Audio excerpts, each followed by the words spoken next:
if you've got a reputation for being a horrible person, you're not going to get hired. They're not going to be on West End because they don't have all these connections. Dancing in year 7, everyone was a bit like, it's a girls thing. And I'm like, well, I'm doing it. I was lacking so much knowledge. I got offered both. Seems like TikTok's doing a bit of a better job in some sense. It takes 5 minutes to make a short piece of dance content that could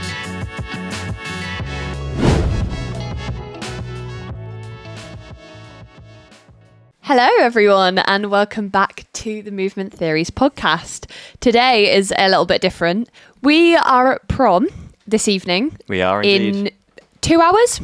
2 hours. This is going to be a shoot that we're going to get done and then Yes. we're going to go. So Straight we to thought prom. we'd don our Yeah, a little bit Sunday different best. today. Yeah, You know, we're we've going scrubbed up, differently. haven't we? Absolutely have. Yes. And if you listened to the last episode, you'd know that we're starting this episode with a debate. Ooh. Now, these debates would usually go at the end. However, a little bit of a change around here at the beginning. Yeah. But usually you'll see a debate at the end of each episode to look forward to. Yes. The topic for now, however, is Is it who you know or what you know? a very interesting topic indeed. Yes. So, welcome to the Movement Theories podcast. We hope you enjoy.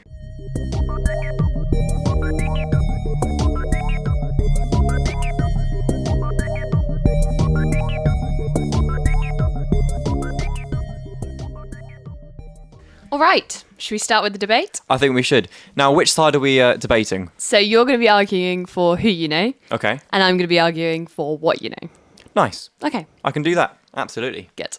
Let's start with how important it is to be talented in this industry. And that sounds really quite poncy, but It does sound like a dumb kind of question. Like, Yeah. Of course you've got to be talented. it is you and your body and your voice and your face that is your job. You know, it's Yes. not sitting in an office or For sure. anything. I'm going to give you an initial argument. Okay, Okay. go on, hit me. Because there are so many talented people. Because there are so many talented people. Yeah. You've got to know people to be able to show your talent off. Mm-hmm. That's kind of where I stand.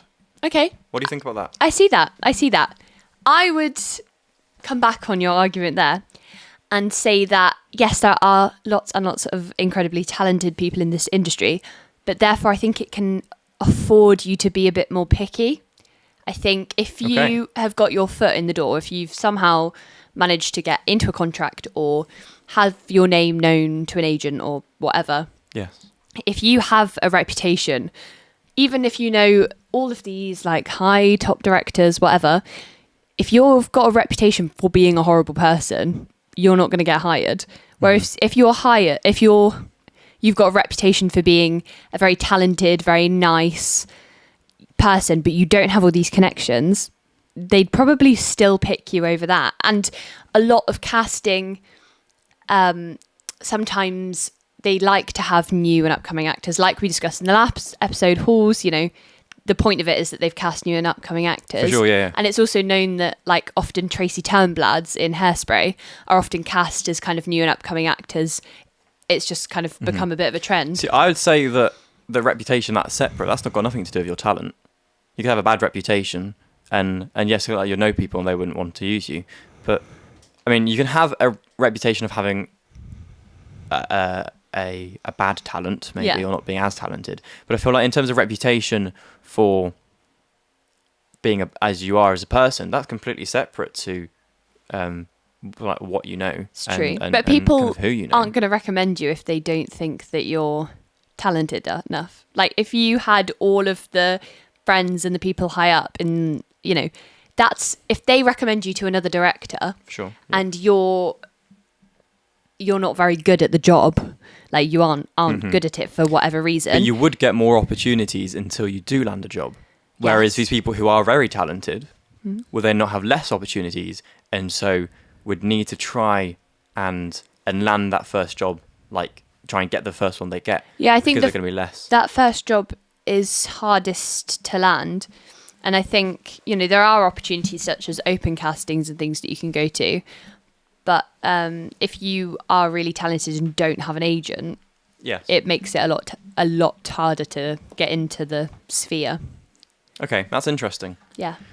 It's very interesting. Yes. I still stand by my initial point. I think the more people that you know, like, there's going to be so much so much more. Even if, right, in terms of like what you know in terms of your talent, even if that is less or lesser. Like, I think that I know some incredible performers. You do. Okay. Yeah. But because they don't know casting directors on West End, they're not going to be on West End because they don't have all these connections. Yeah. And so someone who's maybe equally as talented is kind of doing the lead. But I know some people who could definitely go into West End right now. Yeah. And it's like they just don't know the people to get them to that point. Yeah. No, that's a very good point. Would you say that's fair? Yeah. Yeah. Good. Definitely. Well, I'm glad. Yes. Yeah. Reach a conclusion? Yeah, sure. Yeah? I think having connections will benefit you. Mm-hmm. I think that is a fair statement. I think that if you have people that are high up and they go, well, I know this person and they're pretty good at what they do, then you are more likely to get, nepotism is a thing for a reason, isn't it? You've really? got to create a good reputation for yourself. You've got to keep that up, and you can't rest on your laurels of, oh, my dad's a producer, or oh, my, yada, yada, yada. You can't just rest on that and being, I won't practice, I won't work hard. I don't think you can do that. I think that because now everyone's got connections to a certain level in a way, or, you've got to keep fighting. This industry isn't the kind of industry where you can sit back and relax. I think you are always, actors are some of the most hardworking people because they are always fighting for a job. And Absolutely. So I think having that talent and that drive is really crucial in this industry. In terms of getting your name out there, Yeah. I think this can lead on quite well to the next topic. Yeah? We're talking about dance trends that we see online and the effect that has, positive or negative, on the dance community, but also on the young people of today. Yeah. Now, getting your name out there is so much easier because Yeah, definitely. on social media, it takes 5 minutes to make a short piece of dance content that could reach thousands of people. Well, we could talk about Hannah Lowther, who Absolutely went viral You do in lockdown for posting her musical theatre videos in Tesco, working her job. And, she was... she trained at LSMT, London School of Musical Theatre, and, worked, and then lockdown hit, and obviously that put a lot of actors in a really tough situation. Yes, yeah. Maybe that's something interesting to talk about in the future. It's how lockdown had an effect. For sure. We On could definitely do that. arts and stuff. But she went into Heathers. She did. She got cast she? in Heathers. And from then on now she's on the SpongeBob UK tour. Yes, Like, she's doing all sorts of amazing things, which her platform did help her Yeah. to gain. Like, she's Did she incredibly not get talented. her job because for Heather's job, didn't a casting director see her Tesco musical? Didn't she make it like a Tesco She did. musical? I don't know. I'm not sure whether that was from that, whether she got in, or I don't know. But I think it's fair to argue that her platform probably did help, because you also see people like, again, I think it's going to become a bit of a running joke that I keep bringing her up, but Carrie Fletcher has, if you could see all of their faces, she has a platform which also helps her get into jobs, because people know Everyone her knows and her. there's millions of fans, and they it can draws put her more people name. in, doesn't it? They can put her name on the advertisement. Yeah. A lot of her you'd see things. it and you'd go, well, I'm going to go watch that. A lot of things say starring Carrie Hope Fletcher. Yeah. So, yeah, it definitely works. And it's not too difficult to get to that point. You just have to just be consistent and just show yourself. Yeah. Raw and honest as a performer online, whether you're making short form contents like TikToks, whether you're making 10-minute dance choreographies that you're filming at some leisure centre or hall or something. Yeah. Another great example would be Rachel Zegler, like an American version. Mm-hmm. She posted videos of her doing covers of musical theatre songs on YouTube and gained like a level of kind of fame and being well known for that. And then she was cast as Maria in Steven Spielberg's West Side Story. Mm-hmm. And is now in Shazam. She's going to be the new live action Snow White. She's gone on to do incredible things. She did a vlog of when she was Fiona in her high school productions of Shrek. Yeah. And that went like viral. Yeah, again, she's very well known for doing that high school production because that vlog went viral. Bringing it kind of to a different level now. Yeah. So we're talking about people who on West End have got their massive followings and how they've got there. Something I'm seeing all the time, and this is the Movement Theories podcast. Welcome. Well, of course. Is dance trends. Yes. Such as getting sturdy.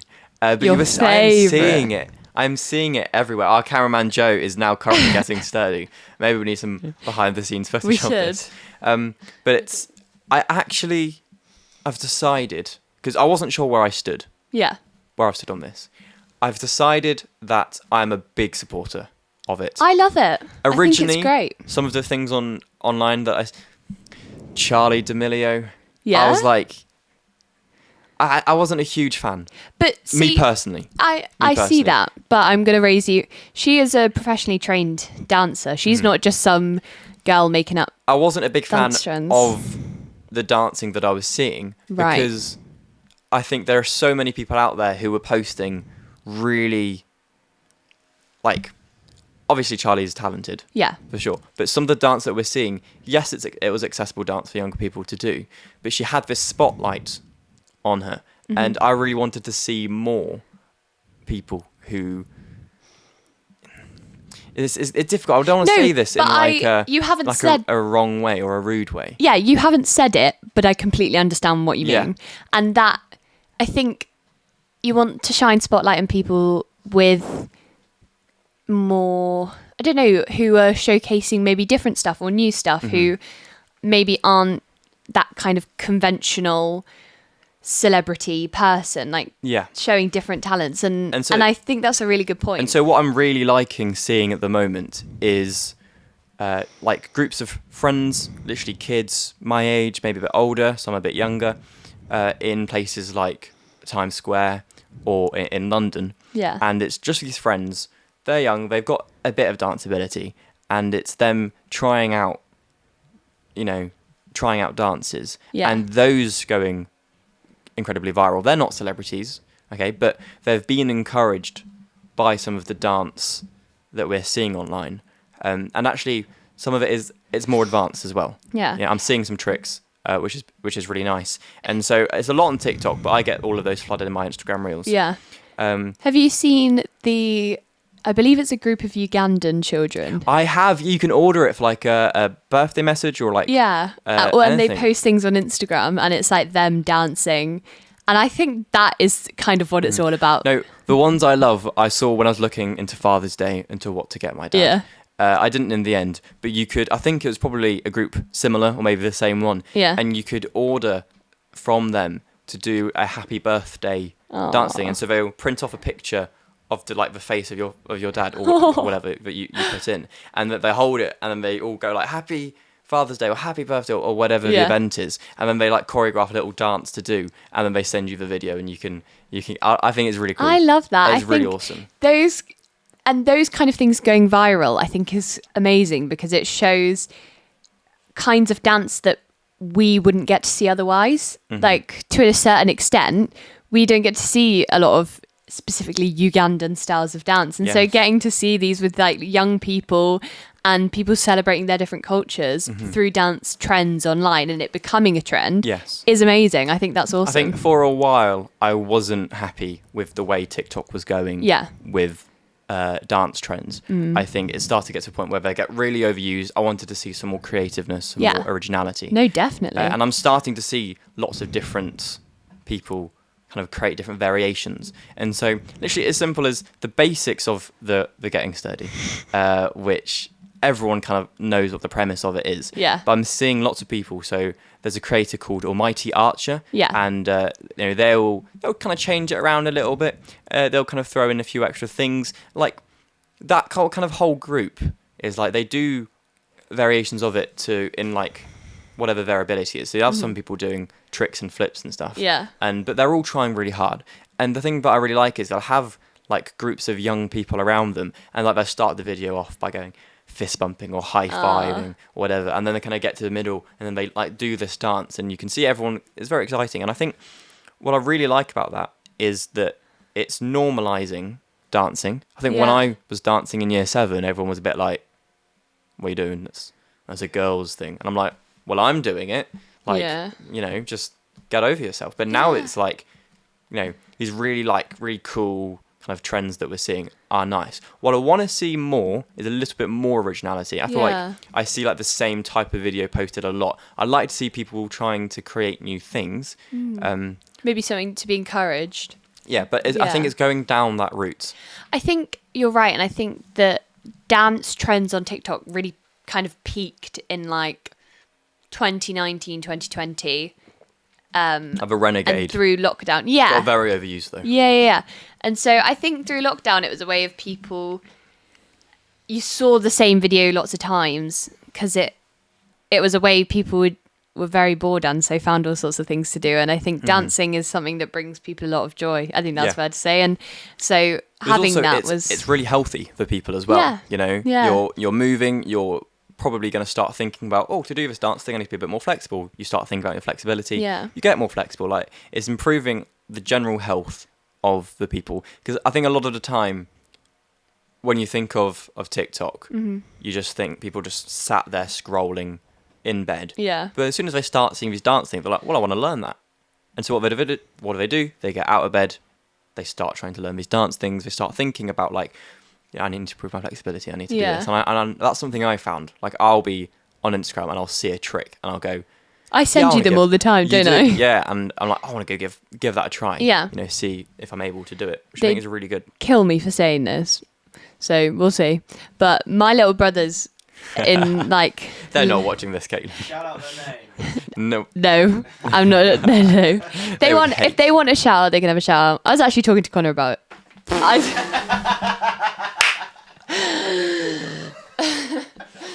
That's funny, don't worry. Sorry, I just got exposed. Cool. I was talking to one of my brothers about it last night, actually, so he might tune in. But anyway, they would learn TikTok dances with me in my kitchen, and my brothers would not do that. My brothers don't dance, they don't partake in any of this, and they did it because it was something that was considered cool and something that we did for fun. We didn't really post them anywhere. Like, a few maybe they're onto my private TikTok, and then they've since been privated, but like they were only 12, 13, 14. It's having fun. And they had a giggle, and it was nice for us all to learn together. And even my mum and dad learned one. Wow. You know the Blinding Lights song? Yes. Ooh, I'm blinded by your lights. I know that one. That was my mum's favourite. She loved that, and really? she always did the dance. And that shows that, love you, mum, it's slightly generation. It's not like it fits through all generations. It's not just the kids. And she's not a TikTok sensation, but she quite enjoyed it. Yeah. And knew what we were doing. I've got a little bit of research here. So, dance professors Sandra Minton and Rimmer Faber described the mind as doing mental gymnastics while learning complex dance moves, and so that it improves cognitive development, creativity, vestibular action, and allows us to move smoothly and improve sense of balance. All these things are really good. Sounds very scientific. Very, very much so.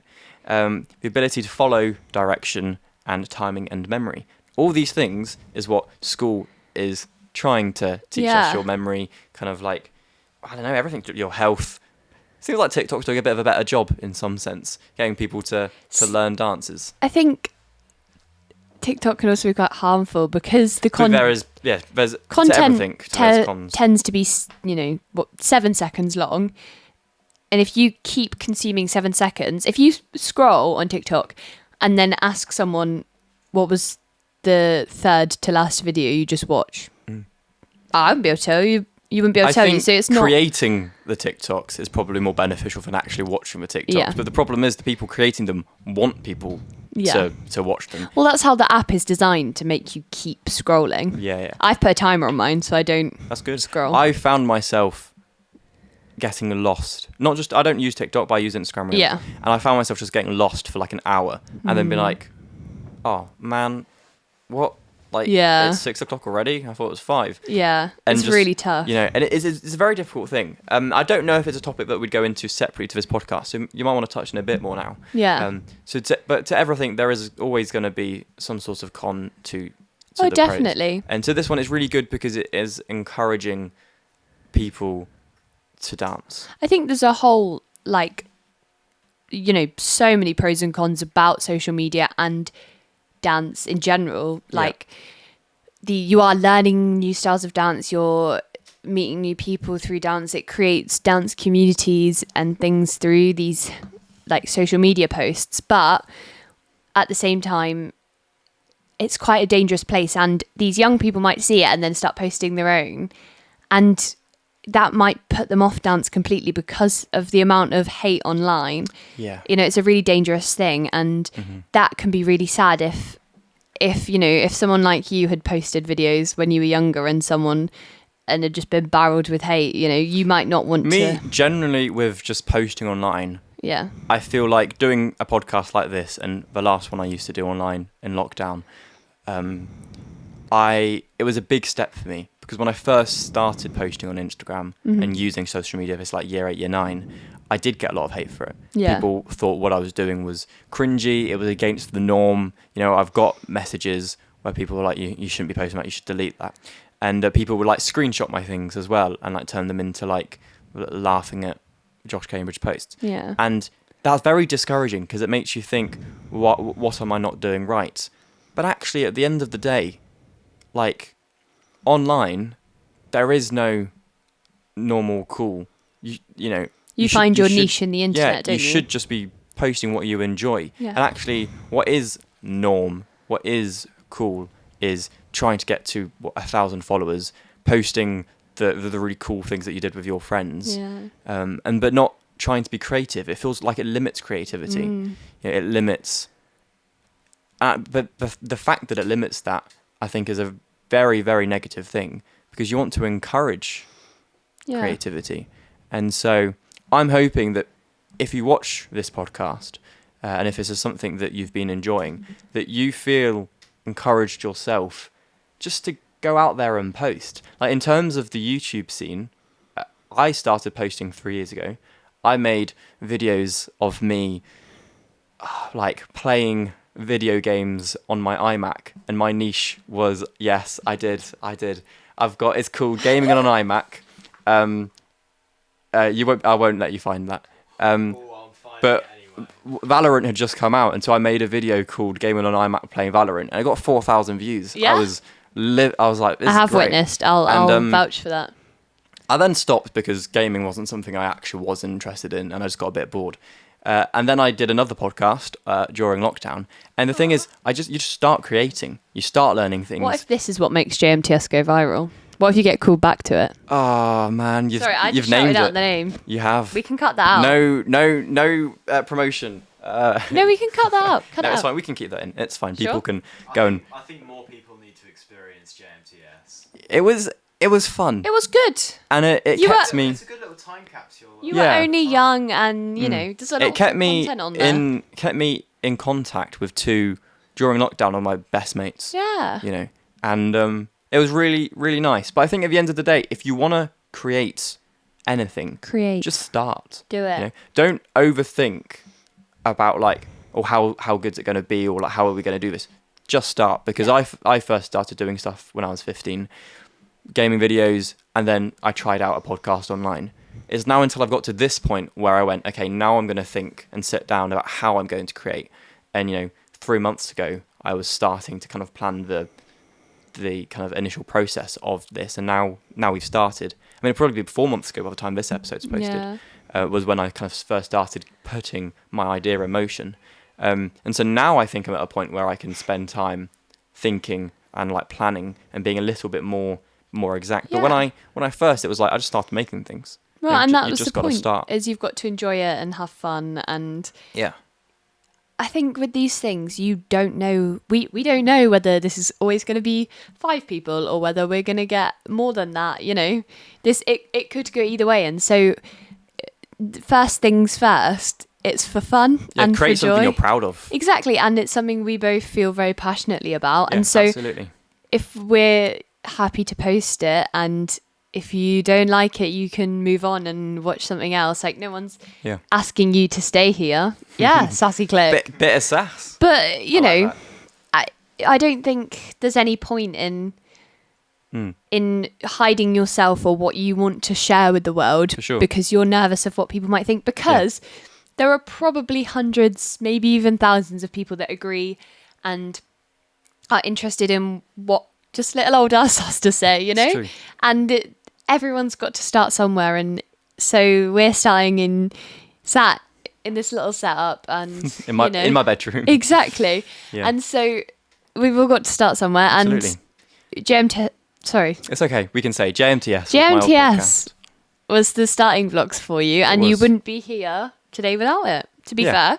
Yeah, and I wouldn't have got there if I hadn't done some old gaming videos, because that taught me how to edit and Exactly. record, and it was all really useful. Yeah. But I think all of this links back to when you're creating, in terms of the dance and the movement content online, just make stuff. Yeah. Like the Instagram algorithm is crazy. There are some people I know who just post some videos of them kind of dancing around. The Instagram just shows it to like thousands of people. Yeah. Just We're really figuring it randomly. out, you know? And so like you're just sharing what you love, and you'll get a lot of people who will see that and go, that's really cool. Yeah. That's really cool. That feels like a good way to Yes. round that off. We've got a bit of a question and answer. We do. Lined up now. I'm gonna interview you. Like, You prepare are, me yes. for my hopefully future like presenter days. Oh. So we're gonna talk to Josh today about his experiences with Yes. BYMT and MYMT, which So for context, yeah, go on. I'll give a bit more context than I was planning to originally. Okay. I did the National Youth Dance Company summer program. I then got invited to the final round of auditions for them. I just started at our local company for musical theatre then, so I had some musical theatre kind of understanding. And unfortunately, I didn't get chosen as Alessandra Sutton. She was going to be the guest artistic director, choreographer for that year. And so I went, okay, well, I've just started musical theatre. I'm going to maybe try for something like that. And so my mum found online adverts for the National Youth Music Theatre and the British Youth Music Theatre. And I went, well, I'll give it a shot. I mean, the audition itself will be a good experience for me. Yeah. I was lacking so much knowledge. And I got offered both, which was Amazing. crazy. Yeah. And so the really good thing was I did NYMT in concert, which was basically a mashup of loads of different musical I numbers. know I've answered all my questions. Oh, I'm so sorry. And so I did 2 shows with them, and then I did 2 shows. I did NY and BY, and now this year I'm doing another NY. Very good. You can ask your questions. I think you've answered some of them. Well, my first question was going to be, which MYMT and BYMT shows have you been a part of? Okay, so I did NYMT in concert last year. 2022. Yes. And BYMT Terra Nova also the same year. And the good thing about in concert was it was a mashup of musicals.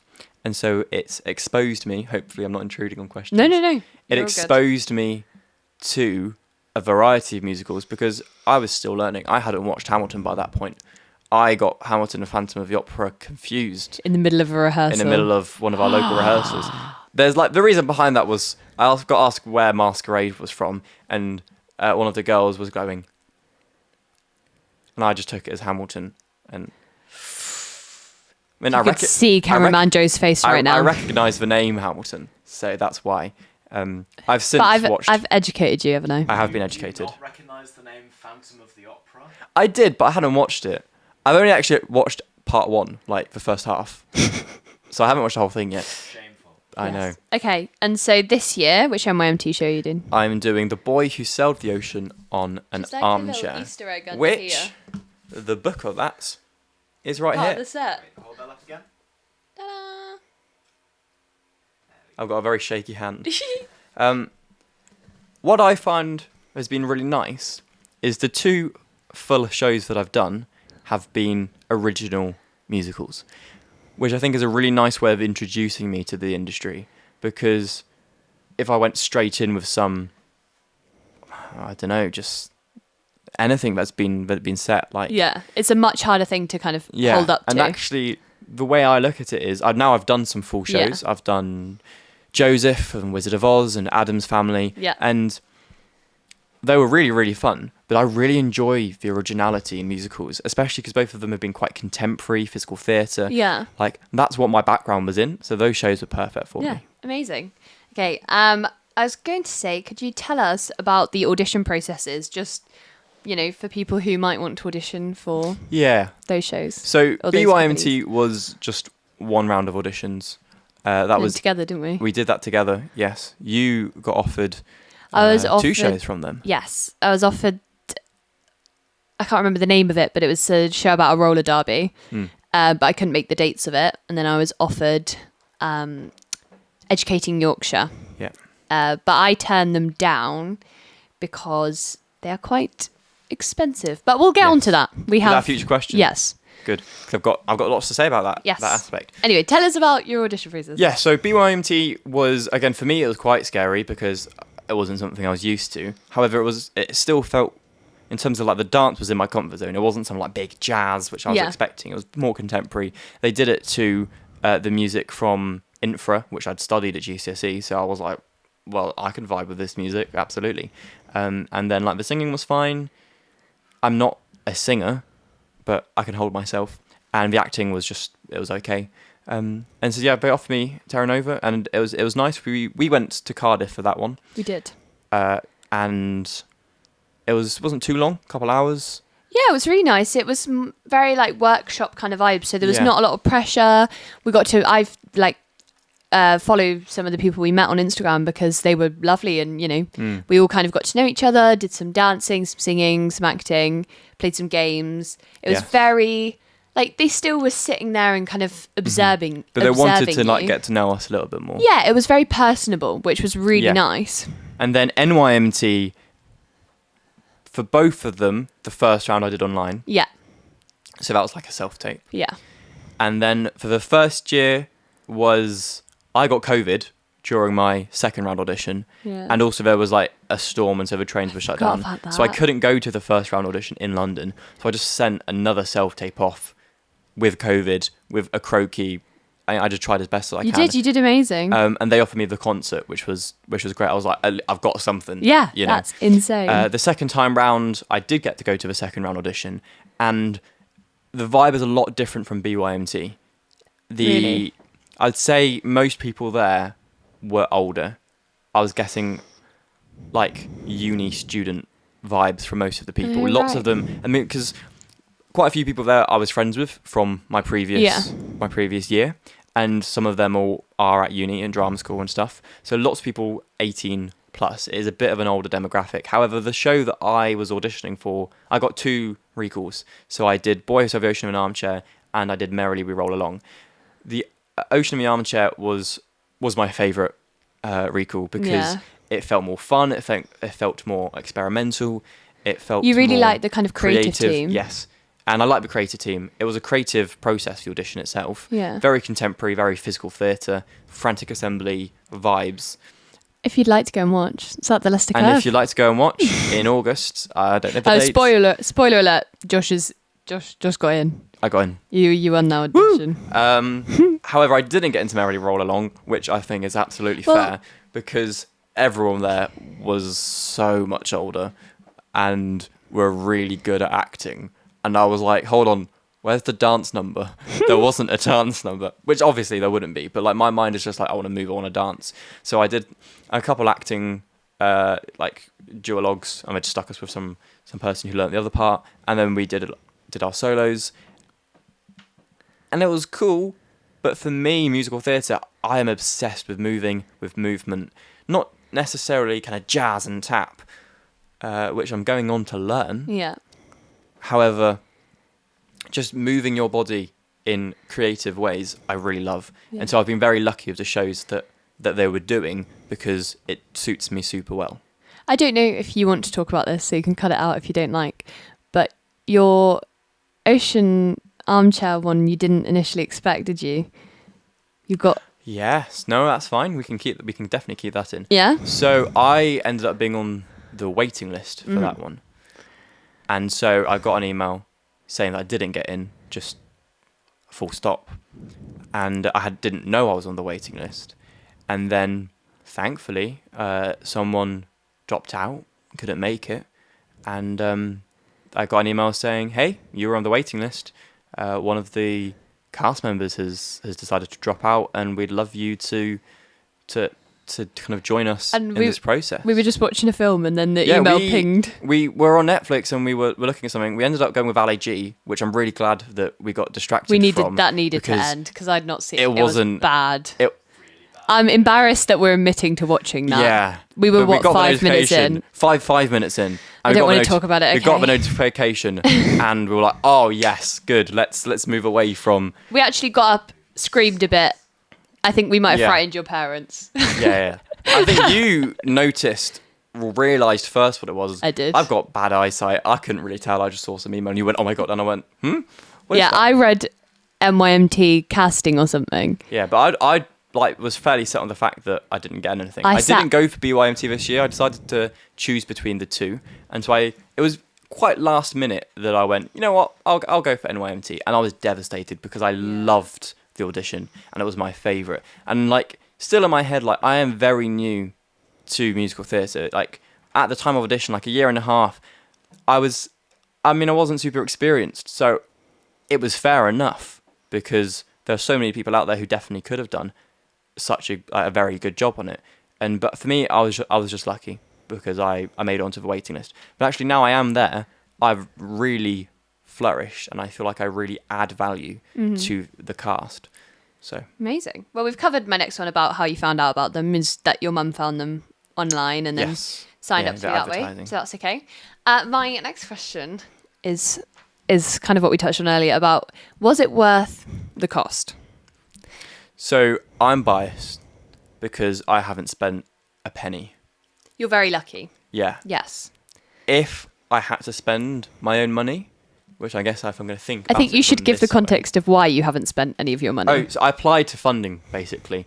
They have their own bursaries. However, just in Exmouth and around kind of where we are in Devon, there are different places I can apply to, and there are, my parents know of some, like, just trusts that want to give money to the young people to do stuff. And so I just applied to a bunch of different places. So we'd definitely recommend doing that. Yes, I can't give you, like, a specific place, just Well, it apply depends on your for- location, doesn't it? Yeah, just apply for as much as you can.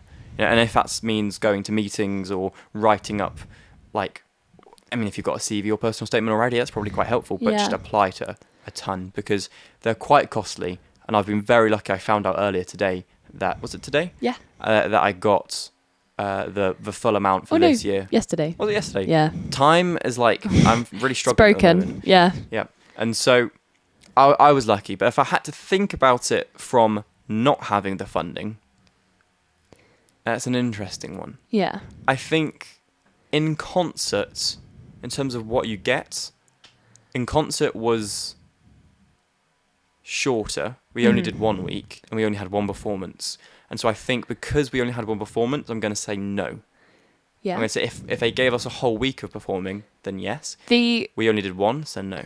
quality of the concert, though, I came to watch, was amazing. Yes. It was really, really special, and everyone kind of had their own Mm-hmm. little moment. Because when you arrived, they'd already planned who was going to have which bits, and it was really, really Yeah. high quality. These are kind of the last few things I think Yeah. to add.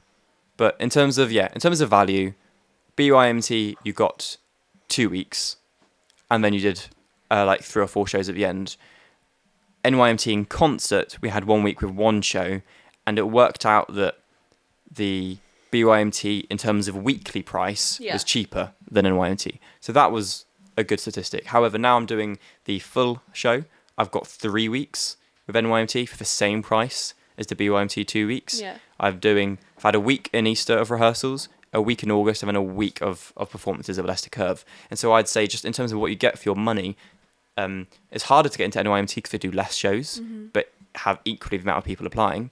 They do like 3, whereas BYMT do like 8, 9. Yeah. In terms of what you get for your money, you get 3 weeks of time of training and And accommodation performing. and food and things accommodation, like all of that. that's included. Yeah, but you get 3 weeks, whereas BYMT you got just the 2 Lovely. for about the same price. Amazing. So that's kind of an important factor I think to think about. Yeah. Okay. Thank you.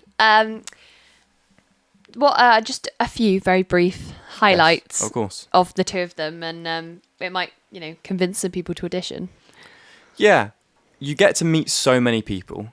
I think my biggest takeaway from that, the performing was a great experience. Biggest takeaway is the networking, because all these people also got in, which means they're also really good. Yeah. And especially because I can confidently say definitely was not the best one there. And because I was still learning, and because I was still kind of being introduced to this whole community, I found it really useful because I got taught loads by the other people who are on the course. The creatives are always amazing. They're always, Top level. top level, really, really good. But the people is one of the best things that I would say that you can take away from it, because you just meet like-minded, passionate, hard-working, really talented people. And I've gone on and I've gone to meet them again. Yeah, you're still very close to a lot of them. When I had some other things I was doing in London, I went up and I stayed at one of their houses. Yeah. They were really, very generous. And so yeah, I mean, that factor is one of the biggest things I took away. Good. Amazing. Is there anything that you would want to improve about these courses? I feel like I need a bit more time to think about that one. We can always circle if I back. go from the top of my head, I need more food. They give you. I like that. That's a good answer. they give you breakfast, lunch, and dinner, and all of that. I need more to snack on, because they're like 12-hour days. You're going from 9 in the morning to 9 at night. That's really good to know. Oh yeah, that's an important thing. They're 12-hour days, and so wake up at 8, in studio by 9. 8 till 9 is like the kind of that breakfast time. In studio by 9, you've got a lunch, you've got a dinner, and then you finish your last session at 9 o'clock. And so they're very long days, and I think it's quite like, it's a big thing to always have with you snacks and stuff, and storing that can be difficult. So I think the biggest thing I'd say is if they can provide more food. Now, halfway through the week, I think this might be a direct impact from my parents. They did send an email saying, Josh, whatever, blah, blah, blah, need some more food. Can you help out with that? And then and actually I have him, Ben Sheen, absolute legend. He's been on both of these courses as like the head of the people, pastoral. Amazing. And so he just brought loads of food and snacks, and we had like 3 tables laid out. So this was in concert last year. And we had a whole table laid out where we had stuff that we could just take throughout the day. And that really helped me. Good. However, the BYMT1 and this year's NYMT1 don't have that, and I think that should be introduced as a norm, especially with the amount of money you're paying. Yeah. They can definitely take some of that just to load up on snacks, because it's useful. You're exercising a lot, aren't you? And so you need to fuel your body. I like that. Is a cracking answer. I'm a big fan. Thank you. Okay, we've got some very short more questions. How did you stay motivated during the weeks that you're away? I don't personally think that I had to actively make myself motivated, or that I had to. When I think back, like, that was like the top in terms of effort I've put into things. That was like the most I've ever tried. And it wasn't because I was going like, no, Josh, you've got to get most value from your money type thing. Because at the time of doing the courses, we'd paid from our own money. It was only until afterwards we got the funding back. Yeah. It was more of because of the people you're surrounded with, like, there's just not working hard isn't an option, because everyone's working hard. And like, I just felt so, just the environment that you're in, of just like, you're waking up in the morning, this is your purpose, this is what you want to do, is motivating in itself. That's really good. And because everyone's really friendly. And it's made me really encouraged about going to uni. I'm going to be in drama school. I'm going to be in the same environment. Kind of bubble, yeah. And so I can rely on the fact that I know from my experiences doing these courses that when I'm in every morning, this is what you're doing today, I am so much more motivated. Whereas I felt with GCSEs and A-levels, I think I put in like 60% of what I'm capable of. Yeah. Okay, cool. That's very interesting. Do you want to tell us a bit about the friends you've made along the way? I've made some great friends. I have made some really good friends. You go into it, and like the people that you talk with on like the first day, like, it's good, be chatty with them, but you just got to wait for like the first couple of nights, and then you start to really realize who kind of matches your energy and those who your soul's aligned to. Yeah. So I've got a very good friend. He's called Ben. I'm not gonna say surname. Not gonna explain. Yeah. He's called Ben, and we had some great jokes. He knows. He knows, and everyone else on In Concert knows. But there was one point where we were pranking each other, and they just know where happened in this the is evening. going. And basically, the premise was that me and a bunch of lads were hiding in his room to surprise him. All the while, he was in his boxers, but in my room, in my bed. And so we were waiting for each other to prank each other. And so it was me, and then there's another boy was in the closet, and I was under the bed. We were waiting for him. And basically what happened was, because I didn't sign in to the accommodation we were staying, Yeah. the pastoral team went to my room to find me to say, "Are you here?" And they just found him in my bed. But he's a great friend. And unfortunately he's not on the course at the moment, but Yeah. we do, all the courses are at the same place. And so, we still got to see each other. But yeah, I mean, the people are just really nice. Yeah. And I've been invited on holiday. Unfortunately, I couldn't go. I'm very sorry, Anya. But I was invited on holiday by some of them, and they always want to spend time with you. Another boy called Ben, I stayed at his house. He's let me kind of just like live there for a couple of days whilst I was doing stuff in London. Yeah. And It's amazing. they're all really, really nice. I met a lot of them after your concert. Yeah, you came to the I went to the after after party. Yeah. And 'Cause you I'm became cool. good friends with Anya yourself. And I can vouch that they were all lovely, lovely people. Yeah. And even I didn't do the course, and I stayed in contact with quite Yeah. a few of them. So And it's really interesting because it wasn't something that I was used to yeah, from some of the stuff I'd done previously. I wasn't used to that level of encouragement. yeah, And so it was really nice. good. And so I do recommend. So finally, what advice would you give someone who's just been offered a BY or NY course? BY or NY. Well, you can, up to you. You talk about it. Just in general, apply to as much funding, bursaries, grants as you can.